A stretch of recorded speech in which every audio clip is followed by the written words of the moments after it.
कोयटा से हमारे रिपोर्टर जाफर खान के मुताबिक इंडिपेंडेंट वकला पैनल के रहनुमा senior advocate supreme court of Pakistan Syed Musavvar Shah ने कहा है कि सुप्रीम कोर्ट बार एसोसिएशन के इंतखाबात में इंडिपेंडेंट वकला पैनल के कायद मोहम्मद अहसन भून एडवोकेट आजम नज़ीर तारड़ की क़यादत में कामयाबी हासिल करेगा।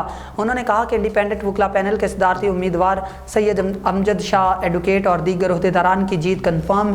सुप्रीम कोर्ट बार एसोसिएशन के इंतखाबात में एडवोकेट सैयद मुसव्वर शाह ने 18 न्यूज़ से बात करते हुए क्या कहा, आइए सुनाते हैं। आने वाले इलेक्शन में इंशाल्लाह हसन बोन साहब की क़यादत में और आज़म नज़ीर तारण साहब की क़यादत में आल पाकिस्तान में इंशाल्लाह जीत हमारे पैनल का होगा।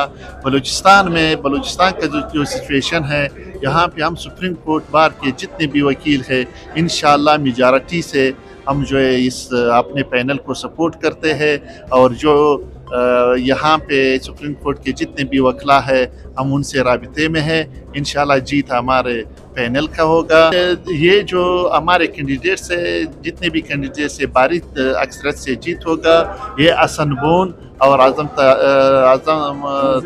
नज़ीर तारण साहब की क़यादत में इंशाल्लाह जीत हमारे होगा।